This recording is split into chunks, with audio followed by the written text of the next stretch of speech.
Nu tā, esam gaisā. Sveiciens klausītājiem. Whispers of Freedom kanālā. Un mums atveras jauna sadaļa, kura sauksies Whispers of Freedom stāsti, kas būs par cilvēkiem, par iedvesmojošiem cilvēkiem, kuri kaut kādā brīdī ir dzirdējuši čukstus, savu dvēseles aicinājumu. Un kādā brīdī ir spēruši šos te drosmes soļus pretī sev, cauri varbūt bailēm, cauri mīlestībai, cauri dažādiem posmiem. Un šie te stāsti mani pašu ļoti iedvesmo, jo, un tie noteikti iedvesmo ikvienu, jo mēs katrs kādā brīdī esam šajā punktā, kur mums ir jāizdara izvēle. Un tad, kad mēs dzirdam tos stāstus un saprotam, ka dzīve notiek priekš mums, nevis ar mums vai pret mums, paliek daudz vieglāk elpot un daudz vieglāk paļauties. Un šodien šajā studijā es aicināju ciemos Agritu Panteli. Viņa ir tāda maģiska būtne, sieviete, ļoti sievišķīga, ļoti maiga. Un viņas stāsts, kad es ar viņu runāju, mani ļoti, ļoti iedvesmoja. Un Agrita šobrīd, viņa gan pastāstīs šobrīd. Un vēl viena lieta, par ko man gribētos šajās podkāstu sērijās runāt, ir mazliet pieskarties arī tai ezotēriskai pasaulē, kura šķietami ir tāda kaut kur ārpus šīs pasaules, bet atkal saprotot to praktisko vai prātam saprotamo, kā tas notiek, citreiz paliek vieglāk gan ļauties, gan tam prātam izprast, lai šis te process, kur ir tas tilts starp to zemes dzīvi un to eterisko pasauli, ka patiesībā viņš viss miedarbojas tādā vienā plūsmā.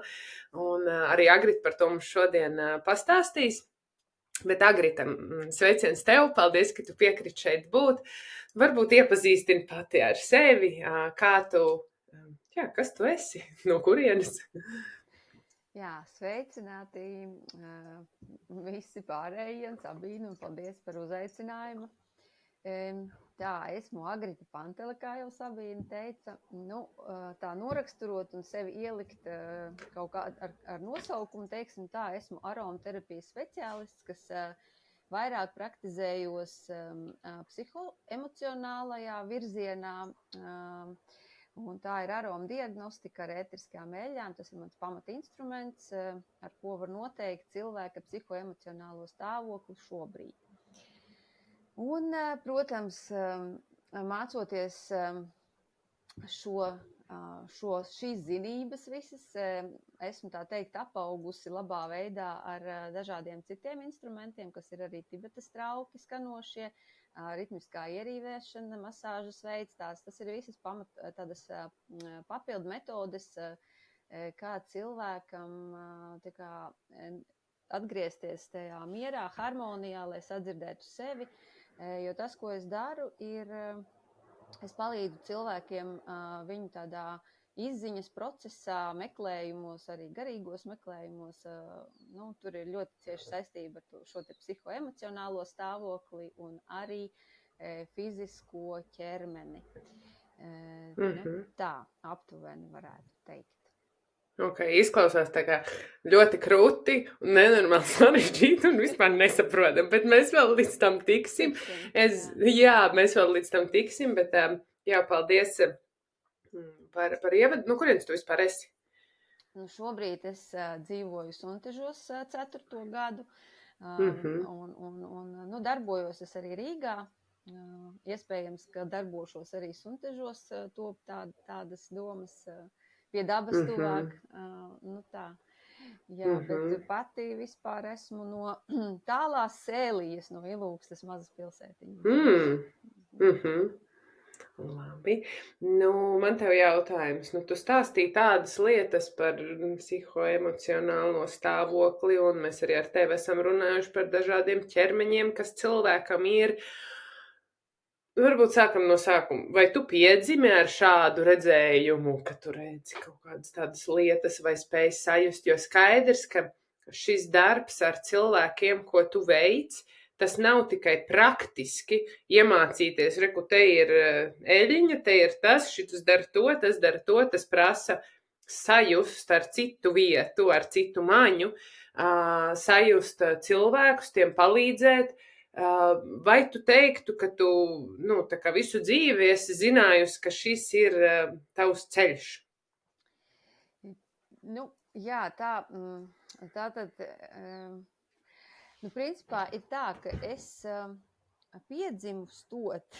Es domāju, ka mums arī katram, kad mēs esam bērni, mums jau ir zināmas šīs lietas, ko mēs darīsim un darbosimies, bet arī, tā kā gatavojoties šai sarunai, es mazliet sapratu, ka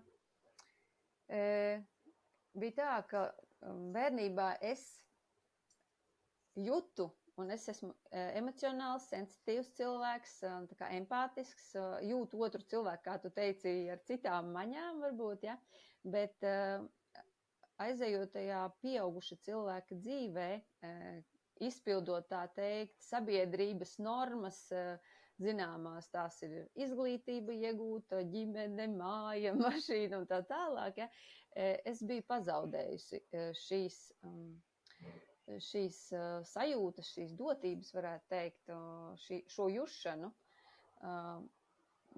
Bet es domāju, ka tas visos mūsos ir, vienkārši vienam tas ir jāatrod veids, kā pie tā nokļūt. Bet, tu tā teikt, piemēram, tad, kad tu biji jau tajā skolas, tajā laikā, jeb tajā sistēmas virpuli, vai tad tu jau saprati to, ka, jā, bet man bērnībā bija tādas īpašas spējas, ka es spēju tā kā sajust, vai tu to tikai tagad esi salikusi kopā, ka īstenībā tu jau tad zināji? Tad, kad es to redzēju un varbūt redzēju to, ko citi neredz, man likās, ka to visi redz, tāpēc es par to īpaši nedomāju tad. Un tagad, tikai tagad es saprotu, ka tā visiem nebija, un tikai šobrīd atskatoties uz šiem visiem dzīves notikumiem, es saprotu, kā tas bija veidojies. Jā. Tajā laikā, protams, tā nebija, kad es skolā gāju un tam līdzīgi. Jā, šī ir tāda interesanta lieta, un atkal es ticu, ka kāds, kurš klausās, domā, jā, bet redz, viņa jau jūta, viņa jau zināja, viņai bija kāda īpaša dāvana, bet īstenībā mums jau katram ir ļoti īpaša dāvana. Par to es arī esmu runājusi kādā citā podkāstā. Mums viņa katram ir, un īstenībā mēs viņu katrs zinām, bet pārāk bieži mēs viņu uzskatām par pašsaprotamu un domājam, ka tā ir visiem, un meklējam kaut ko tādu, kas ir mums, nezinu, kas jāatklāj, vai nezinu, kas jāiemācās no jauna kādam būt, lai mēs būtu tā kā vērtīgi, bet īstenībā mūsos katrā ir šī te īpašā spēja tikai mācēt kaut kādā brīdī viņu vispār ļaut sev apzināti atklāt, ja tā var teikt, vai ne? Ok, labi. Tā tad jā, tu mācies. Es gribēju piebilst par to, kā tad ir šī atklāšana, kā tas man arī notika. Kā jau es minēju, līdz brīdim, kamēr mēs augam un mēs esam bērni, tas ir savādāk. Tad, kad tev ir sasniegti pirmie mērķi jaunībā un sākas ģimene un viss, tas tieši tā arī notika, jo līdz tam man bija šī saikne, varētu teikt, ar Dievu, sarunas ar Dievu arī tad man bija, tagad es tinot atpakaļ, es to saprotu, bet tad tas viss tika pazaudēts tajā ikdienas ritenī, un pienāk brīdis un notikumi dažādi dzīvē, kas tev liek sāk aizdomāties, ka tu īsti neej pa to ceļu, ka tev tā dvēselīte tur iekšā kliedz, dari kaut ko, viņa klauvējās no iekšpuses. Un tieši tas ir tas brīdis, kad tu sāc aizdomāties, ka tev kaut kas ir dzīvē jāmaina. Nu labi, nu tad patinam bišķi uz atpakaļ. Šeit ir tas interesantais moments. Jā. Nu, pastāsti varbūt, kas bija tas, tu mācies skolā, kas bija tas, ar ko tu tā kā nodarbojies, nu, nezinu, beidz skolu, tu pat minēji tur ģimene, māja, mašīna, tad vēl, ko tu darīji? Nu, kas bija tā tava profesija, tā var teikt, nu, kas bija tas, ar ko tu nodarbojies? Jā, skolas laikā man patika gan aktiermāksla, gan zīmēt, gan dažādas radošas lietas, bet es sapratu, ka ar to es, teiksim, tajā laikā varbūt tālu netikšu un tam līdzīgi, kā jau māksliniekiem varbūt vecāki ir teikuši. Un tad es izdomāju, ka es varētu iet arī ekonomikā un finansēt. Jā, es pabeigusi esmu banku augstskolu ar ekonomisko un finanšu izglītību. Nostrādāju 10 gadus gandrīz bankā, finanšu jomā par kredīta speciālistu. Un tad likās, ka ir piepildīts tas viss, kas ir bijis uzstādīts un vajadzīgs. Bet izrādījās, ka piepildījuma nav. Un kaut kas sāk trūkt. Jā. It kā tāda jēdzīga profesija, vai ne? Vismaz, nu kas tad tu vari ar zīmēšanu un aktieru mākslu, nu vismaz kaut kas jēdzīgs, ne? Vai ne? Jā. Nu labi. Kas bija tā, man interesē, labi, nu tu nostrādāji tajā bankā, nu tā tad guvi kaut kādus punktus, ir sasniegts, es esmu gana labs, es esmu gana vērtīga, es esmu sabiedrībai derīga, vai ne? Pastāsti varbūt par to sajūtu, par to klauvējienu, kā nāca tas pirmais es zinu, ka tev klauvējies vien skaļāk, nu tā kā es to zinu, bet varbūt sāc ar tiem sākumiem, kas bija tas, ko tu atceries, kas bija tādi pirmie klauvējieni, kā tu jūties, vai kā tas izpaudās, ka klau varbūt, ka te tomēr ir tas pagrieziens, jo visums, jeb Dievs, vai saucam mēs, kā to gribam, viņš runā. Un mēs esam atnākuši šeit ar kaut kādu uzdevumu. Un man patīk, es bieži vien runāju par bailēm, un es saku, ka bailes vispār nav forša lieta, ja viņas nav saistītas ar tavu fizisku, ka viņas pasargā tiešām no kaut kā reāli. Bet ir vēl viena lieta, kurā brīdī bailes ir labas par sevi. Tai brīdī, kad tu saproti, ka tev tas visums sāk čukstēt, un ja tu viņu nedzirdēsi, tu zini, ka viņš čukstēs skaļāk. Un tad tajā brīdī varbūt, ka tur bailes nostrādā, ja es iešu ar labu. Nu, kas bija tie tavi pirmie čuksti, ko tu saņēmi? Nu, precīzi, redzi, tu jau apzinājies tās bailes, kas būs, ja tu nedarīsi, ja? Bet brīdī, kad cilvēks nedzird un tā kā visu laiku pastum maliņā to, tad ir droši vien, varbūt tā kā man, no manas pieredzes, ja. Kā jau saka, cilvēks domā, Dievs dara, man piedzima meita, un šīs korekcijas tika ieviestas arī caur bērna piedzimšanu, viņa diezgan daudz slimoja, jo visticamāk tās bija arī saistīts mātes un bērna attiecības, jo kāda mamma ir stresaina un nenoturīga, teiksim, tā emocionāli, jā, tad tas viss arī izpaužās. Lūk, un vēl nāca arī finanšu krīze tajā laikā, man bija izvēle vai palikt par kredītu piedzinēju bankā vai doties projām. Un man bērns slimoja, un tad mēs ģimenē izlēmām, ka es došos prom no bankas un pievērstīšos vairāk kā bērnam. Un tad es dzīvoju vairāk, teiksim, ar bērnu, nodarbojos ar viņas veselību, bija daļslidošana ļoti aktīvi, mēs darbojāmies, kas paņēma laiku. Un es sapratu to, ka es nevaru nosēdēt mājās, ka man ir vajadzīga tomēr tā realizācija sevis, un tad es sāku meklēt, ko es citu varētu darīt, kā papildus. Tad es paspēju izmācīties apģērbu dizainu pa šo laiku, arī ar bērniem darbojoties, izveidoju arī uzņēmumu, ar līdziepašnieci mēs izveidojām apģērbu dizainā, apģērbu uzņēmumu. Bet, lai tas viss tā kā notika, bet te pašā laikā Manas emocijas bija tik nenoturīgas, tā nervu sistēma bija palikusi tik nestabila, tas stresa līmenis auga un auga un auga. Un, Par ko bija tas stress? Piedod, es tev pārtraucu. Par ko bija tas stress? Man teiks, tie notikumi dzīvē arī diezgan bija vēl citi notikumi. Man tētis traģiski aizgāja, pa vidu visam. Un, teiksim, tā dzīves vietu maiņa dažādi. Tā kā notikumi notika tādi, kas tev lika visu laiku izsit no līdzsvara. Un paralēli arī bija šī te auga kaut kāda iekšējā, tas nepiepildījums, kas notiek, kas es esmu, sāka klauvēties patiesībā ar to, kas tad es īsti esmu, jo man bija sajūta, ka es esmu pazudusi visos, daru to, ko vajag darīt, bet pati, ko es daru, es īsti nesapratu, ko es daru priekš sevis, ja.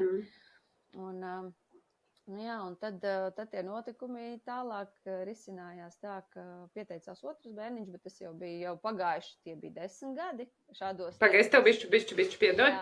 Es tev patīšu atpakaļ. Pagaid, tu 10 gadus nostrādāji bankā? Jā. Jā, un tad tev piedzima bērns, un principā, ja tā var teikt, pateicoties. Man jau piedzima bērns, jā. Jā, bankas laikā, un tad, principā, pateicoties, ja tā vispār var teikt, bērna veselības problēmām, jūs pieņemat lēmumu, ka tu ies prom no darba. Vai tu neteikti, un tad tu teici, ka tad tev pēc tam, principā, sākās tie jautājumi par to, kas es esmu, un tā.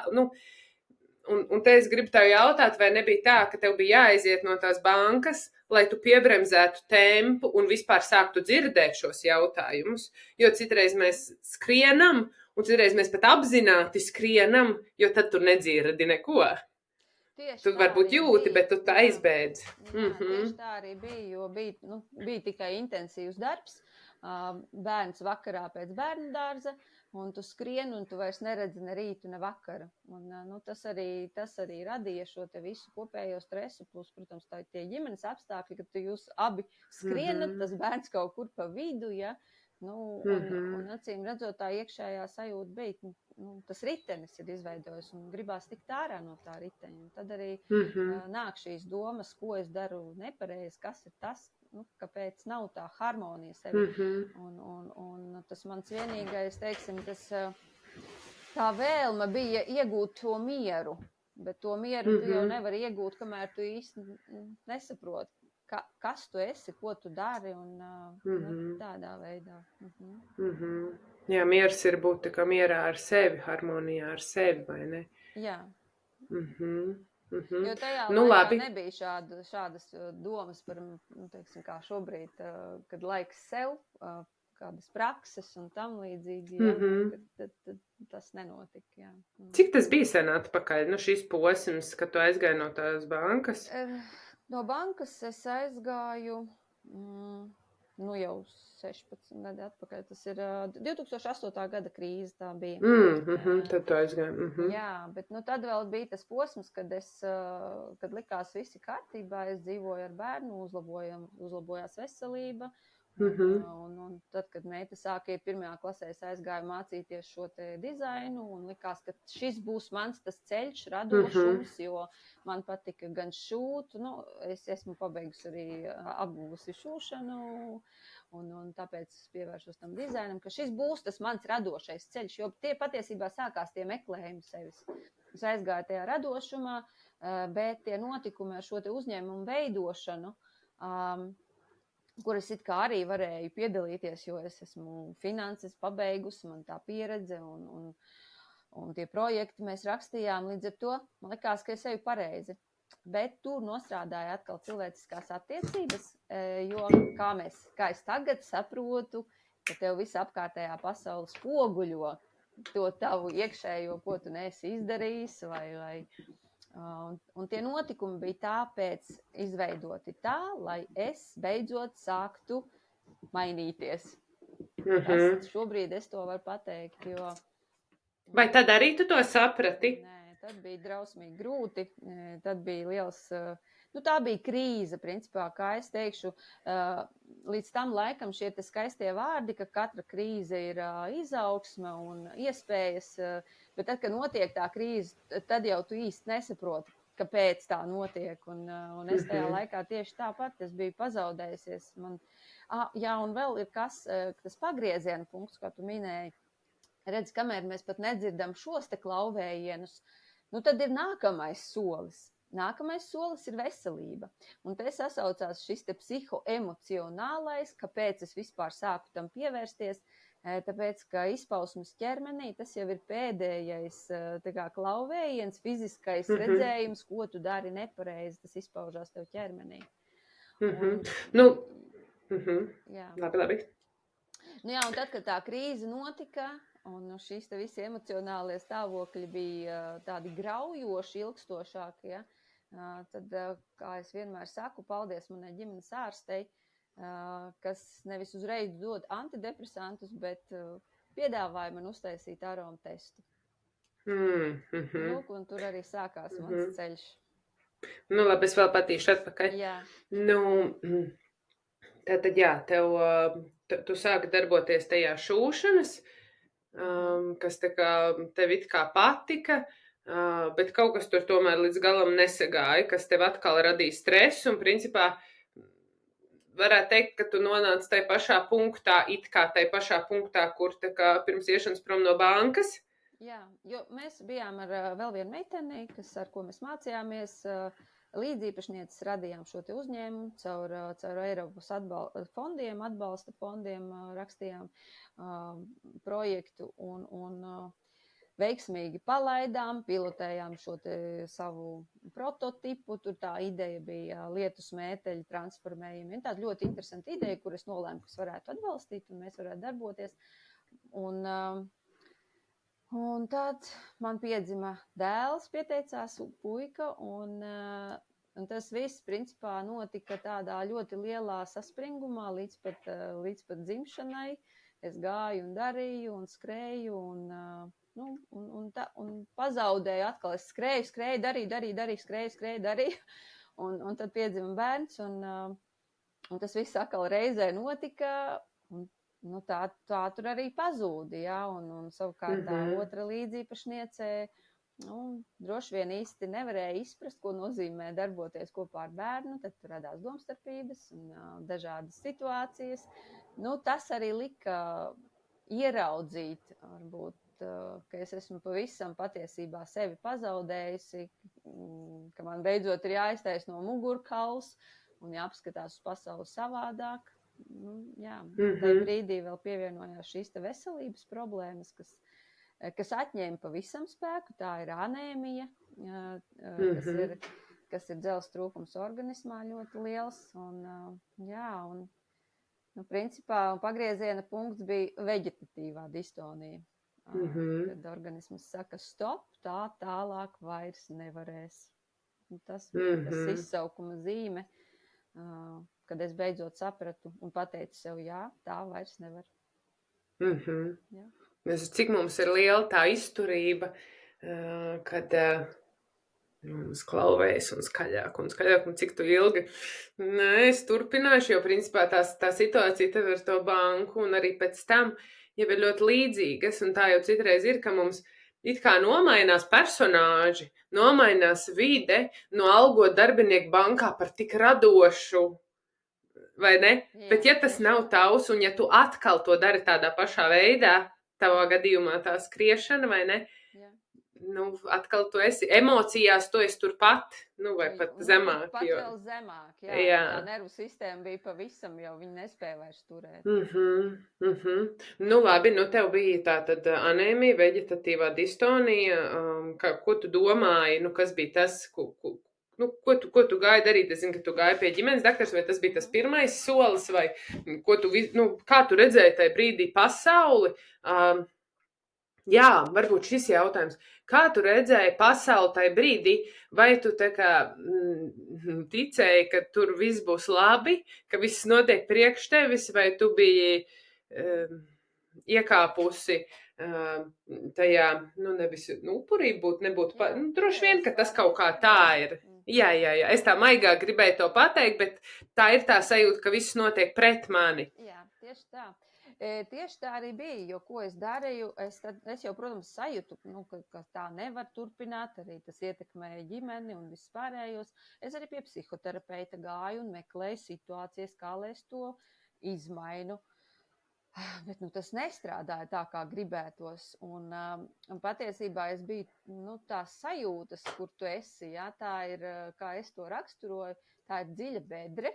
Un šis teiciens, viņš tagad var būt populārs, bet man tajā laikā es biju prāta būrī. Es jūtu, ka es savādāk, gribu savādāk, bet kā, es nezinu, un šis te prāta būris padara tevi traku, jo tu patiesībā tu tur sities tajā savā prātiņā, bet īsti nezini, kā tu to izdarīt, kā izdarīt. Visu laiku viens un tās pašas domas grozās uz riņķi, un tu netiec tā kā ārā no tā. Un tas bija ļoti grūti tikt no tā ārā.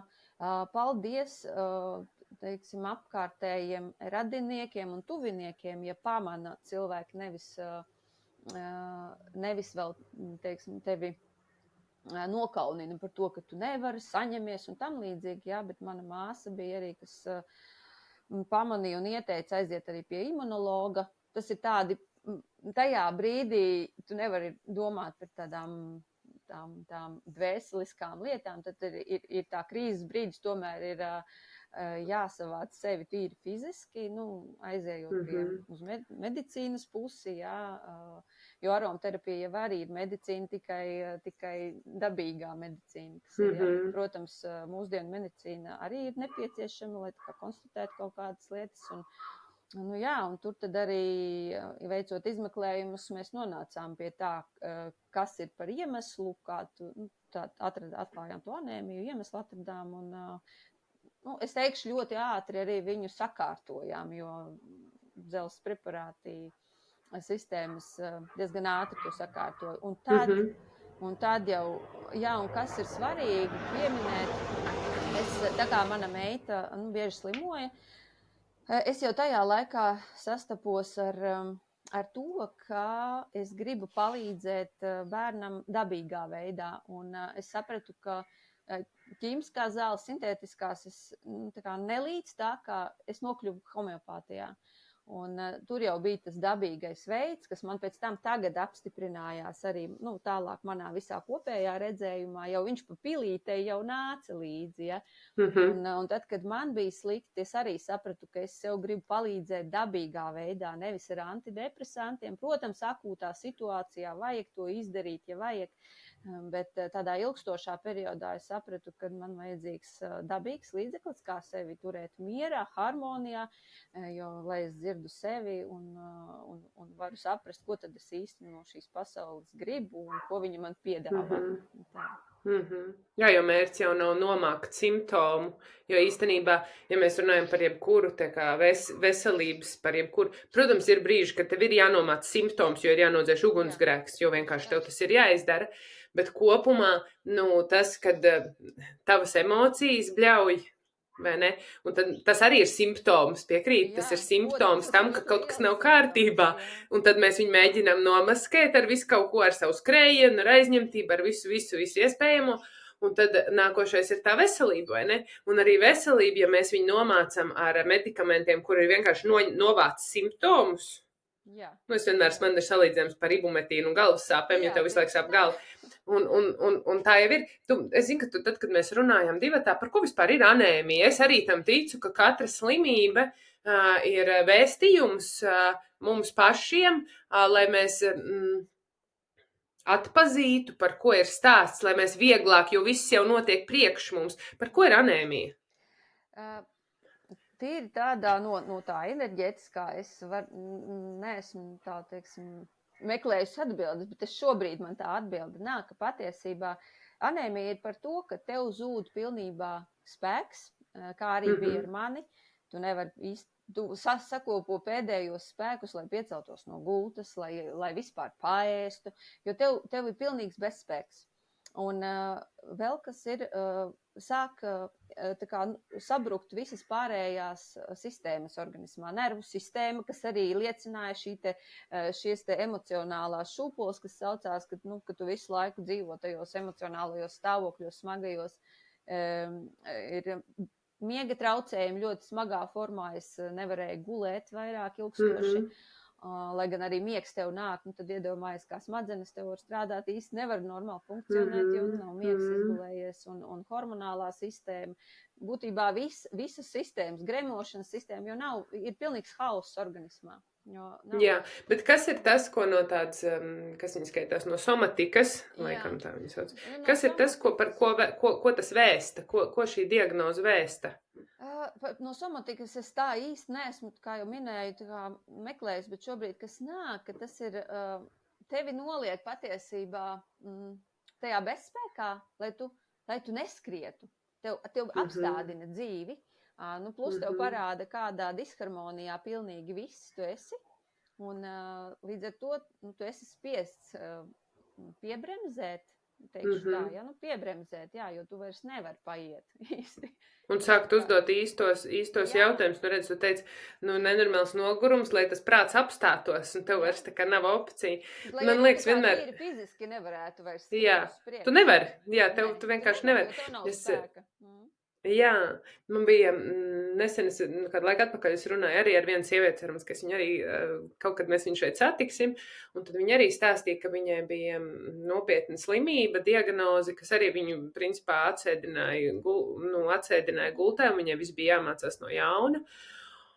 Un arī tieši tāpēc, lai apstātos, un cik man interesanti liekas tas, ka citreiz, tad, kad mums liekas, ka ir tā kā tik nenormāli traki, un kāpēc man tā diagnoze, un kāpēc ar mani tā, piemēram, arī tavā gadījumā, tev ir citas lietas svarīgas šai dzīvē jādara, tavu dvēseli ir apņēmusies darīt citas lietas, un tas dieviņš vai visums, vai saucam mēs to kā gribam, viņš ir gatavs, kā lai saka, ar tādu tough love tevi nospiest, tā, ka, zini, uz ceļiem. Tad tagad sāc no jauna. Jā.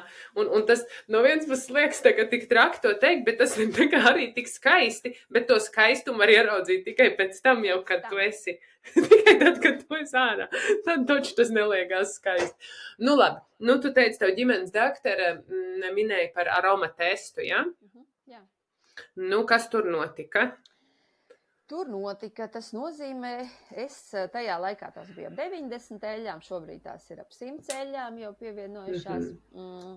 Es aizgāju, izsmaržoju visas eļļas, sadalīju grupiņās patīk, kura nepatīk un kura ir neitrāli, neizraisa nekādas sajūtas. Un tad cilvēks izveido savu top 5 no šīm eļļām. Un tās būtībā ir tās pirmās, kas parāda, kas tieši šajā dzīves posmā tev visakūtāk ir jānovērš, respektīvi eteriskās eļļas, viņas harmonizē. Ja tev ir kaut kas pa daudz, viņa samazina šo līmeni. Ja tev kaut kas pietrūkst, viņam iedod atpakaļ un meklē visu laiku šo te līdzsvaru. Tāpat kā pēc tam jau mācoties, tu saproti, kā tad ir, ka organismā pilnīgi viss, mēs katra sistēma, katrs, nezinu, kaut kas izmaiņas, kas notiek organismā, organisms meklē šo līdzsvaru, un ko medicīnā sauc par homeostāzi. Nepārtraukti, tā kā pilnīgi nepārtraukti. Ja tev ir augsti, tad viņš meklē, kā tevi sasildīt. Ja tev ir augsti, atdzesēt. Tā tas ir visām sistēmām. Jā, un tad es atradu šīs te 5 svarīgākās sev tās eļļas, kuras man tobrīd rādīja, ka man ir 0 enerģijas, ka man ir pilnībā bezspēks, ko arī patiesībā rādīja. Jā, un tad es sāku pamazām viņas lietot. Lietot nozīmē pasmaržot katru dienu vismaz 3 reizes, jo ēteriskā eļļa darbojās uz mums visos līmeņos, gan fiziskajā, gan emocionālajā, gan garīgajā. Un fiziskajā tas nozīmē caur smaržu, kas ir mūsu pamatmaņa, viena no nopietnākajām, aiziet eļļas molekulas tieši uz smadzenēm, uz daļu, kas ir limbiskā daiva smadzenēs, kur atrodas tāds mandeļveida ķermenis, kas ir mūsu emociju kontrolas centrs. Un te arī notiek, jo man patīk salīdzināt šo te situāciju, kādā biju es. Pirmkārt, tas ir bezspēks, otrkārt, tās ir ļoti spēcīgas emocijas un ne tās labākās, un es to salīdzinu ar upi. Jo, ja cilvēks iekāp upē un saduļķo šo te apakšā ar dūņām ūdeni, kas ir šīs te emocijas mūsu, ja? Mēs neredzam, uz kuru pusi kāju spērt, jo ūdens ir saduļķots. Bet tai brīdī, kad emocijas tiek nomierinātas un caur šīm ētriskajām eļļām katra konkrētā cilvēka vajadzība, emocija tiek nomierināta, un tad tu beidzot nokļūsti tajā prāta klusumā, un tu vari sadzirdēt, kas tad man šobrīd īsti jādara, nezinu, kaut vai pie tā paša, kura speciālista man aiziet, vai ar kādu cilvēku man parunāt, tīri tādas praktiskas lietas, jo tajā krīzes momentā tu pat praktiskas lietas nevari saprast, kas tev jādara. Tu nevari izkāpt ārā un paskatīties no malas uz to situāciju. Es to vienmēr salīdzinu ar to tornādo, kad tu pats esi tajā tornādo, tev vajag, lai tas tornādo bišķi pierimst, lai tu vispār vari no viņa izkāpt un paskatīties no malas, kas tas ir. Tev ir tornādo, man tā upe, jā? Jā, katram savs tas, kā viņš to iztēlojas. Jā. Kad upe iziet no krastiem arī, jā, tad tās tavas emocijas, ko viņas raisa apkārtnē un kā ģimeni ietekmē, un arī ģimenes dzīve man bija uz izjukšanas robežas tajā pašā brīdī, tāpēc man visās jomās principā rādīja, hei, dari kaut ko, jā. Labi. Jā, interesanti. Es pati nekad nebūtu iedomājusies, ka smarža var tik ļoti ietekmēt, bet ne jau velti, mums ir dota oža, vai ne? Kāpēc? Un ja mēs padomājam, ja mēs atrodamies telpā, kur, visu laiku smird, vai ne, vai telpā, kurā smaržo, kā mainās emocionālais noskaņojums, vai ne? Un tā stāsts par to smaržu ir, no brīža, kā mēs piedzimstam, tas arī ir stāsts par šīm ētriskām eļļām. Mums veidojās smaržu banka mūsu zemapziņā, ko mēs pirmo sajūtam, mammas smaržu, piena smaržu, visu apkārtni, un mums veidojās smaržu banka smadzenē zemapziņā, ja? Un tāpēc ētriskās eļļas ir tik efektīvas, lai piekļūtu šai te zemapziņai. Kad cilvēks dzīvo, principā, autopilotā ar savu zemapziņu, kas ir 95%, ko dara, un ja tā zemapziņa, kur ir traumas, piemēram, notiek kaut kāda traumatiska notikuma dzīvē, tev jau arī līdzi visu laiku ir smaržas. Līdz ar to katra smarža tev simbolizē kaut ko un signalizē par kaut ko. Jā, pat tad, ja tu viņu neapzināti, piemēram, tajā reizē, kad notika kaut kas slikts, man apkārt smaržoja, piemēram, pēc kanēļa, pieņemsim. Tad tas nozīmē, ka tev vienmēr saistīsies tā smarža ar kaut ko, tādu, vai un otrādi. Jā, tā ir? Piemēram, tas, protams, nav kanēlis, bet būtībā tā ir. Jā, jo katrai ētriskajai eļļai ir šis terapeitiskais efekts un dziednieciskais. Viņš katram ir skaidrojums, ko pieņemsim kanēlis, tā ir dusmu eļļa. Jā? Nebūtu. Jā. Man tik ļoti patīk kanēlis. Tāpēc arī man ir tā vadošā, tad, kad es neesmu resursā, man vadošā emocija ir dusma. Vispār. Dusmojies, ka tu nevari būt resursā droši vien, jā? Droši vien, jā. Vau, par kaneli šis man ir pārsteigums. Jā. Man liekas, ka viņa tāda ļoti maiga. Testā veidojot, ir tā, ka, pieņemsim, mums ikdienā, kā tu saki, tev patīk kanēlis, bet tad, kad tu izsmaržo kopā vienā laikā 100 eļļas, viņi tev tajā testā var nostāties citā pozīcijā. Tad tas var arī šādi notikt man pašai arī. Bet kā tas ir izsmaržot? Un tā reāli notiek tā aromaterapijas, vēl neesmu pagūvusi pie tevis uz tādu būt. Kā tas ir? Vai tu spēji sasmaržot? Veikalā smaržojot, tās ķīmiskās smaržas, tu pēc 4. vairs neko nejūti. Kā tu vari šīs smaržas tik daudz izsmaržot? Tieši tāpēc, ka tās ir dabīgās. Tā ir ļoti kvalitatīva, 100% tīra eļļa, ētriskā. Un tas ir koncentrēts, būtībā tas ir auga esence, auga dvēsele.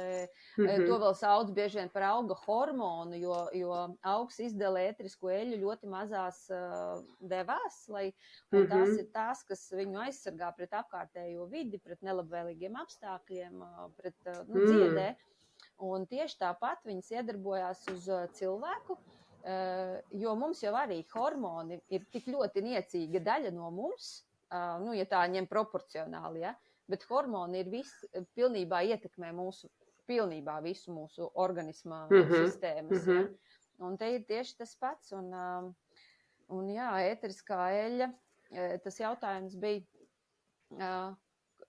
kā viņi darbojās. Kā var tik daudz izsmaržot? Kā tik daudz izsmaržot, jā. Ir veids, protams, ja cilvēkam mazliet pa daudz paliek tajā brīdī, var padzert ūdeni vienkārši un var pasmažot ingveru, jo tas nomāc tās iepriekšējās smaržas, vai kafiju. Kafija arī viņa tā kā, garu to var izdarīt, tas ir ļoti, un tajā laikā smažojot jau šīs visas 100 eļļas, jau notiek dziednieciskais process, jo tu esi iekustinājis jau katru šo te, par ko katra eļļa atbild tajā smadzeņu centrā, tev jau aiziet informācija.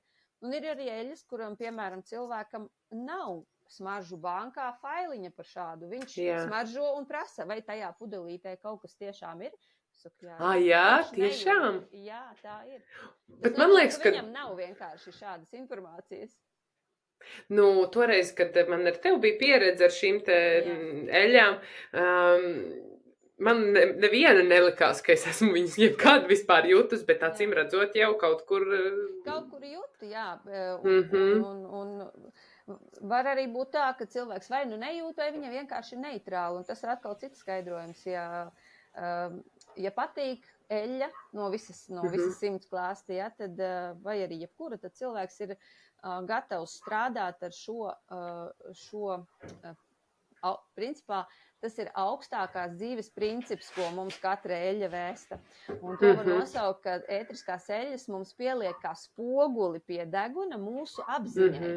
Jo katra eļļa ir par kaut kādu augstāko dzīves principu, un ja mums viņa patīk, tātad mēs esam gatavi izstrādāt un augt šajā jomā.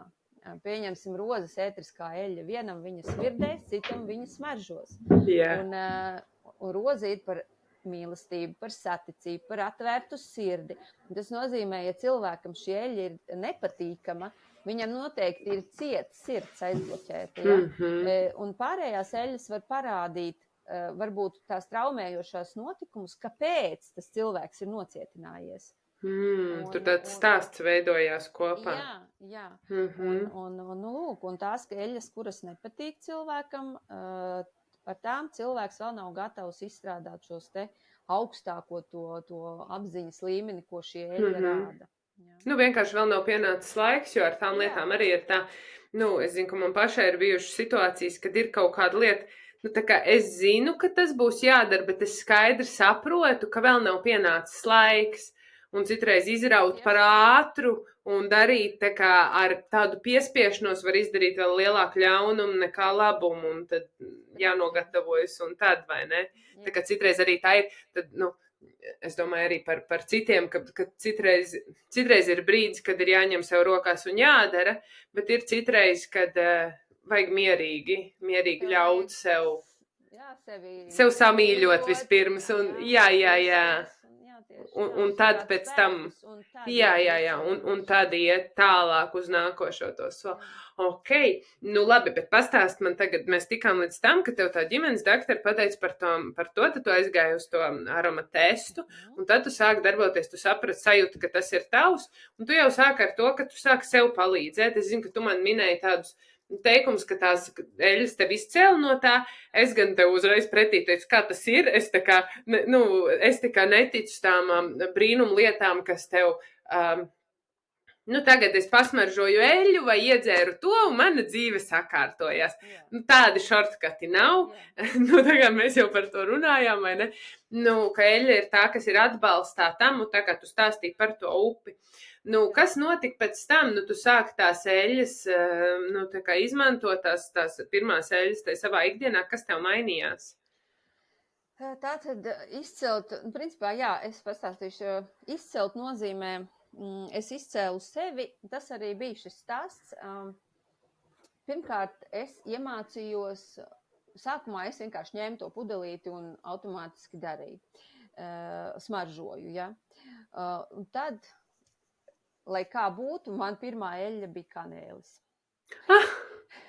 Un tās ir apspiestās dusmas, tāpēc, ka es esmu visa priekš visiem un visas savas vajadzības ir prom nostumtas maliņā, pateikt, nē, es nemāku. un es iekšēji dusmojos par to, ja. Pirmkārt, es iemācījos, smaržojot eļļu, tad viņa izmainīja manu skatījumu, iedarbojoties uz smadzenēm, jo tas ir zinātniski pierādīts, ka viņas 30 sekundžu laikā nonāk līdz šīm smadzenēm un iedarbojās uz tām dabīgā eļļa, tieši dabīgā eļļa, ja, nevis sintētiskās. Un es spēju tātad izvērtēt situāciju, tātad viņa mani izmainīja kaut kādu skatījumu, ka es ieraugu, ka es šajā situācijā pasaku stop, nē, šo es nedarīšu, tā kā atbalstot sevi, ja, es iemācījos, teiksim, veselīgā veidā nospraust robežas sev. Tas bija pirmais, ja, jo man arī te ir izveidojušies tādi 5 manas dzīves likumi, varētu tā teikt, dzīvojot ar šīm eļļām, ja. Un viens no tiem bija iemācīties veselīgā veidā, nospraust robežas un izpaust savas emocijas, ja. Un tas patiesībā sākumā tu automātiski tā kā tīri tā izpildi šos te paņem pudelīti un pasmaržo, bet tad, kad tev sāk jau tā kā atjaunoties tie spēki, tu sāc apzināti ieklausīties, kā tu jūties. Un tas ir ļoti liels, es teikšu, tas ir viens no lielākajiem tādiem, tu sāc apzināti dzīvot. Tāpat kā, piemēram, ja tev sāp galva, tu apzinies, ka tev sāp galva, tu paņem to ibumentīnu tableti vai arī risini situāciju meklēt. Jā. Tāpat ir ar emocijām. Šeit sāka veidoties šī te emocionālā inteliģence, ka tu sāc ieraudzīt savas emocijas, destruktīvās situācijas sāc ieraudzīt, kā tu vari neuzvesties tajās. Tad tā eļļa jau man palīdzēja. Nākamās eļļas bija, tagad viena no tām bija arī rozes eļļa, man bija arī tuberoze, kas ir par pašvērtējumu, par pašcieņu. Tas viss tā kopā, iezīmējās, ja, ka tu beidzot esi spējīgs pateikt, sev izveidot šo telpu, lai tu vari atjaunoties. Un katra eļļa iedarbojās šādi, ja, un viņas man iemācīja šo te apzinātību uz savām emocijām. Es kā jūtu, ka man jau nāk kaut kāda emocija vai kaut kāda sajūta, es jau zināju, kura eļļa man varēs palīdzēt. Un tajā brīdī, kad es to sapratu, kā tas strādā uz mani un cik ļoti daudz tas man palīdz, tad mans lēmums bija zvans dakterei, kur es varu iemācīties to, lai es sāku interesēties, kā es varu, jo tas bija uz palikšanu manā dzīvē, tad es sāku interesēties, kā es varu apgūt vairāk informācijas par šo, un tad es arī sāku mācīties tieši par aromu diagnostiku un arī aromu pārējām par eļļām etiskajām, jo tā patiesībā tie ir ļoti spēcīgi savienojumi, kurus nevar tā vienkārši bezatbildīgi rīkoties. Es vienkārši pierakstu, ko es jau to gribu pajautāt, lai es nepiemirstu. Vai tu teiktu, ka eļļas var nestrādāt cilvēkam? Teikšu tā, ka ir iespējams gadījumi, kad eļļas varētu nestrādāt, bet es teikšu vairāk tādēļ, ka vai nu cilvēkam tas dzīvesveids vēl joprojām ir tik ļoti aktīvs un viņš tik ļoti nespēja sevi tā kā ieraudzīt no malas, lai viņš paņemtu šo te pudelīti. Tas ir tas. Droši vien, ka tur varētu būt tas, kā aizmirst viņu pasmaržot arī. Bet es ar šo, kāpēc es šo jautājumu uzdevu, jo neviens tevi nevar izdziedināt, ja tu pats neesi gatavs to milzīgo soli spērt pretī. Tas ir tas, kā es to redzu, tāpēc es tev jautāju. Tā atbildība ir jādala, un tava atbildība būs vienmēr vislielākā. Un tikai tad tev tas ir. Skolotāja teica, es jums varu iedot cirvi, bet cirst jums vajadzēs pašiem. Un te ir tieši tas pats. Es jums iedodu instrumentu, pats cilvēks sev atlasa sev atbilstošo instrumentu ar degunu, kuru nevar apmānīt ar prātu, jo viņš aiziet patiešo uz zemapziņu, ja? Un tie vēl ir ļoti labs, kad cilvēks saka, nē, man jau tā problēma nav, es tā, nē, bet tad, kad tiek veikts aromu tests, tur izlien lietas, kuras, nē, man tā nav, saka, jā, bet deguns saka kaut ko citu, jā, tā.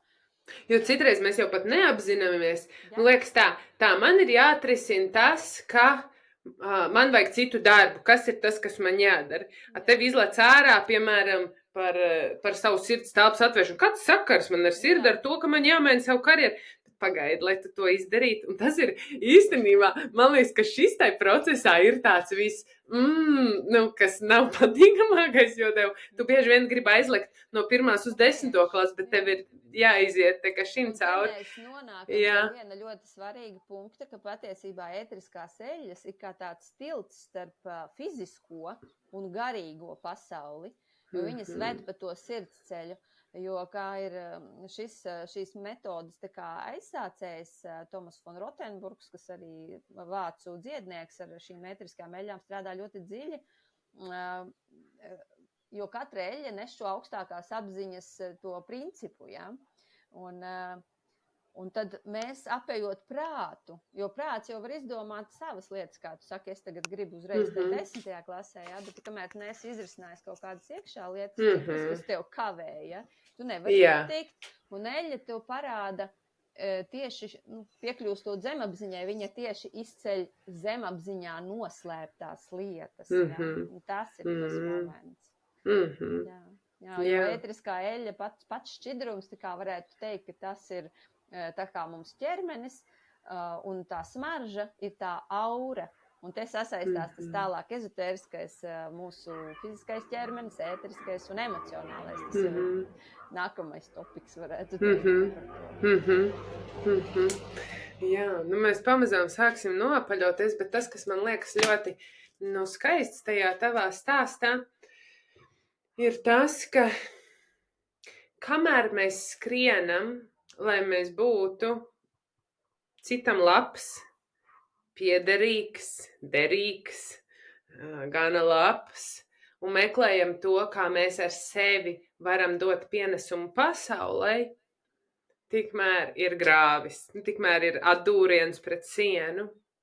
Jo tikai tai brīdī, ja mēs runājam par savu autentisko es un par to savu ceļu, ko es sadzirdēju tevī, un noteikti es to varu arī attiecināt uz sevi, tu meklē tausties nevis, kas man jādara uz ārējo pasauli, bet kas man jādara ar savu iekšējo pasauli. Un tad, kad tu to sāc kārtot, tu sevi sāc atklāt, vai tai tavā gadījumā tu sāk kārtot savu iekšējo pasauli, tu visu laiku skrēji uz ārpusi, banka, tur tā šūšana, uz ārpusi, ko es varētu darīt. Un tev atsēdināja un lika paskatīties uz iekšpusi. Un tad, kad tu sāki darboties ar iekšpusi, ar sevis kārtošanu, tev parādījās instruments, kurš tu redzi, kurš tev mainīja dzīvi, palīdzēja. Un ne visiem, es gribētu teikt tā, visiem der eļļas, bet ne visiem der eļļas. Vai ne, katram tas ir savs instruments. Jā. Un kādam tas instruments var palīdzēt kaut ko citu atklāt, tā kā sevī, bet tas vienmēr sākas ar to iekšiņu, un tad tas dzimst uz āru, kā kaut kas tas, kas ir tas tavs ceļš. Bet tikai no šī punkta, nevis ar skatu uz ārpusi, kā es izskatīšos un kā man būtu būt, bet uz sevi, kas es esmu. Un tas ļoti, ļoti skaisti tas iezīmējās. Man tev vēl... Jā, tu kaut ko gribēji teikt. Jā, ka mēs jau apaugam, kā jau es sākumā minēju, ka man bērnībā es jūtu, ka man ir, ka kāds, ka es runājos ar augšām pati dabiski, man neviens to nemācīja un tam līdzīgi. Un tad es to pazaudēju, jo mēs tajā visā sabiedrībā, mēs apaugam ar sabiedrības uzliktām normām, uzliktiem vērtējumiem un tam līdzīgi. Un tur jau mēs, un to, ko es pēc tam piepildīju, tas jau bija patiesībā tāds sabiedrības uzliktais standartiņš, vai ne? Jā. Kas arī aizskrēja projām no tā sava ceļa, no tā sava sirds ceļa, kuras sēdēju vītolos, kuras varēju runāties ar puķēm, kuras sapņoju un runājos ar debesīm un tam līdzīgi, jā. Ko es dzirdēju, kas es esmu, kā bērns būdams. Jā, un tā bērnībā daudz tās atbildes ir meklējamas. Jā, man patika runāt, iedomājies. Tu tu šobrīd savā vietā esi, vai? Jā, un šis ir tik interesanti, jo es tik bieži esmu domājis, kas bija man, jo man nebija tā, ka tādas lietas man nepatīk, bet es visu laiku varēju runāt, dziedāt un staigāju no, tā kā, man kādreiz, man opaps kaut kad stāstīja, ka mēs braucām ar mašīnā, tur bija omām, un omammai kaut kāda draudzene, un viņi bija jāved kaut kādu tālu gabalu, un viņas gribēja paklečoties, papļāpāt, un es visu ceļu dziedāju un runāju, un viņas nevarēja vispār pārunāt. Nu, tas par to, ka mēs meklējam kaut kur sevi tajā bērnībā. Bet kas ir tas, kā ar tevi var miedarboties, ja cilvēks sajūta, ka šis varētu būt tas, ko es tā kā varētu pamēģināt, kas man varētu palīdzēt, kā ar tevi var satikties vai ko darīt? Satikties ar mani var Rīgā, ar mani var piesakot man sociālajos tīklos, gan Instagramā, gan Facebookā ar Agrita Pantele. Un tādu mēs norunājam tikšanos. Var arī izbraukt ārpusēji, pieņemsim, 50 km robežās uz aromu testu arī varam vienoties. Ja? Tās ir 2 tikšanās reizes.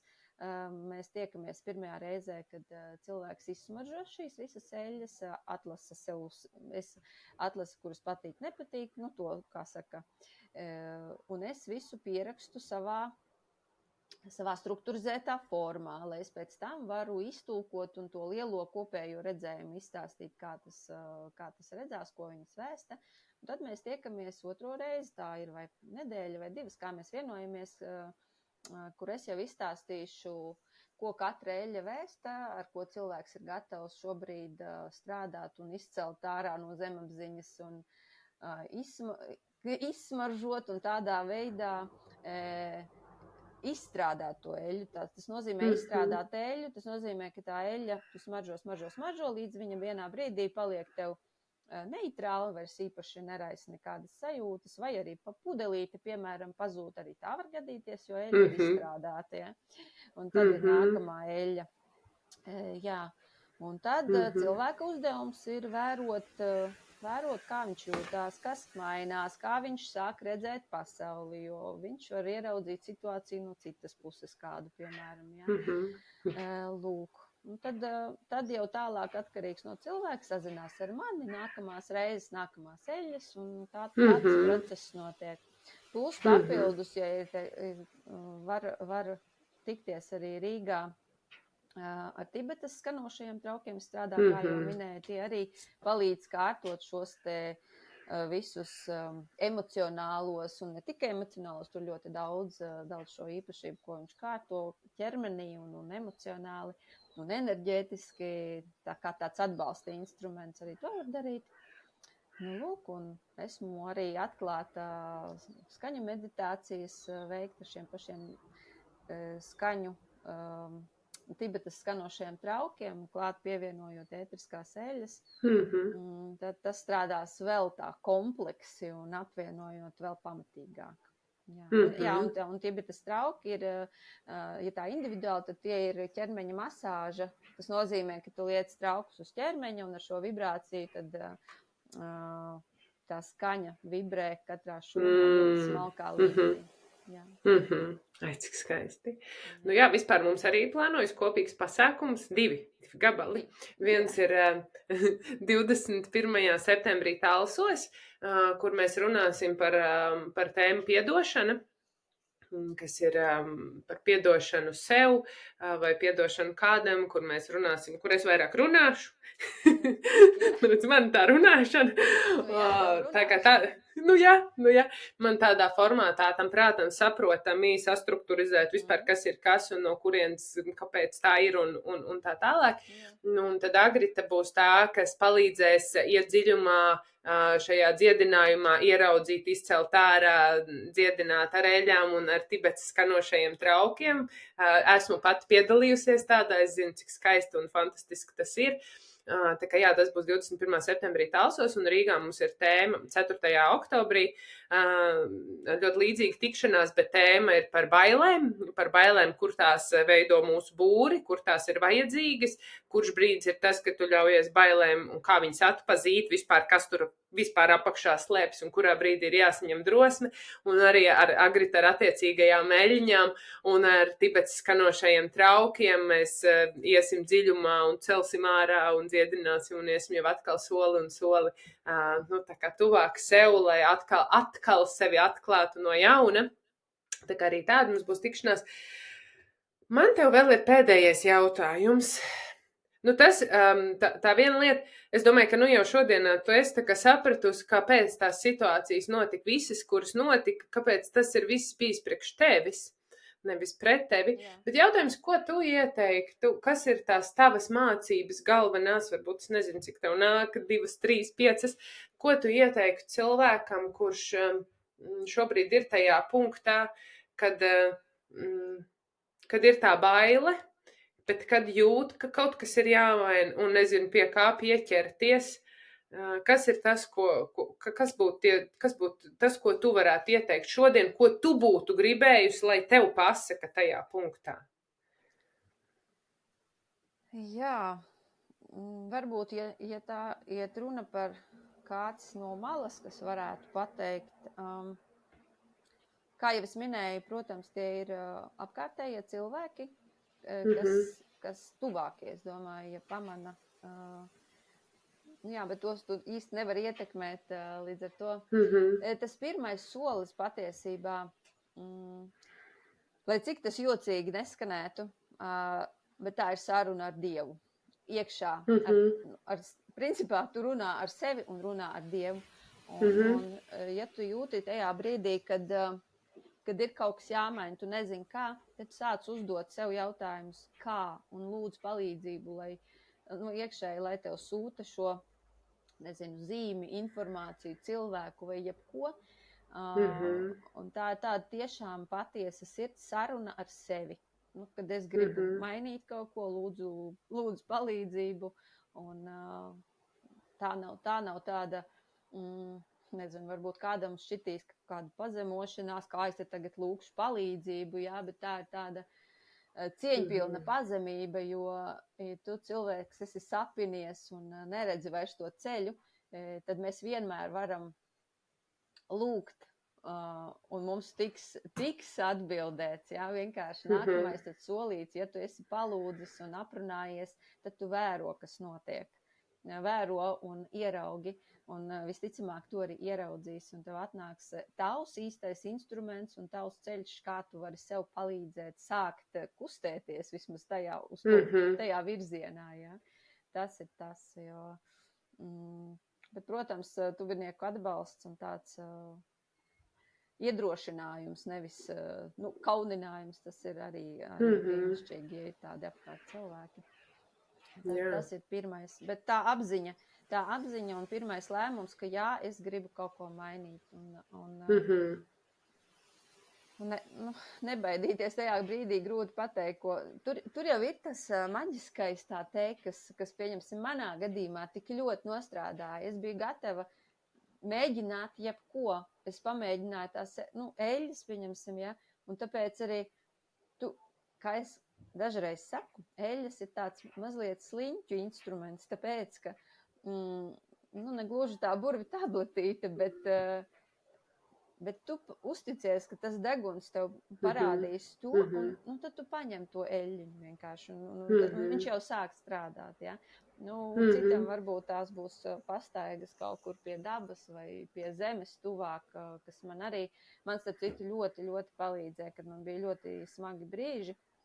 Pilnīgi atnāca impulss vienkārši aiziet un apgulties uz tās zemes. Protams, ja tas ir atbilstošos laikapstākļos, ja, tādos krīzes brīžos tas ir. Bet jā, tā ir saruna ar sevi pirmkārt. Tas ir es pilnīgi piekrītu. Es tā kā varu piekrist, ka man arī tā ir no savas puses, ka tas ir svarīgi un pēc tam būt tad gana drosmīgam. Sev atzīt. Jā. Un iet to ceļu. Nu ko, Agrita, es tev teikšu milzīgi paldies, ka tu padalījies atklātā stāstā. Un atkal es gribu teikt, ka tas ceļš jau nav viegls, un tas ceļš prasa drosmi, un es vienmēr saku, bet tās dāvanas ir skaistas, bet tā izvēle vienmēr ir mūsējā. Vai mēs ko darīsim šajā dzīvē vai nākošajā, tikai jāsaprot, ka sitienus dabūs arī tad, ja nedarīs, un arī, ja ja darīs, tad tie sitieni nav sitieni, bet tu dabū visu laiku nākošo darbiņu, kas tev jāizstrādā, pie kā tev, jā, un tad jau tu to uztur bišķi tā citādāk, un vieglāk, un maigāk, un jā. Un es ticu, ka ne visiem ir jāiziet tā smagā pieredze. Nē. Ieraudzīt no citu pieredzēm, kaut laicīgi kaut ko pamanīt kādu. Jā.